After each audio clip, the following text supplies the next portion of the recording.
Isa namang talyer sa lungsod ng Quezon ang nasunog kagabi at damay ang ilang mamahaling sasakyan. Nakatutok si Oscar Oida. Pasado alas 11 kagabi, nang lamunin na po ang isang talyer sa may Dituazon kanto ng Cuenco Street, Barangay Lourdes sa Quezon City.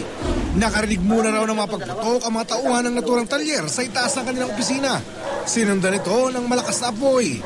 Agad natubok ang opisina. Sa bilis ng paghalat ng apoy, inabot nito ang mga panindang gulong. Di na rin naisalba pa ang ilang mamahaling sakyan kasama ng Nissan Patrol na ito. Ang Hummer na ito na nagkakalaga ng milyon-milyong piso, ibinangga na sa gate ng talyer maisalba lang mula sa nangangalit na apoy. Tumagal lamang ang sunog ng kulang-kulang 30 minuto na umabot sa ikalawang alarma. Sa kabutihang palad, di na nito inabot pa ang mga katabing bahay at establisimento. Inaalam na ng BFP ang sanhi ng sunog, bagamat malaki ang suspecha na posibleng may kinalaman ito sa kuryente. Yung mga more on saksakan, tanggalin nila yan. Lahat ng electrical appliances, lalo ng mga ilaw. Yun lang. Bakit sila importante dito? Hindi natin alam. Minsan pag umulan, syempre, magkakaroon ng grounded yan.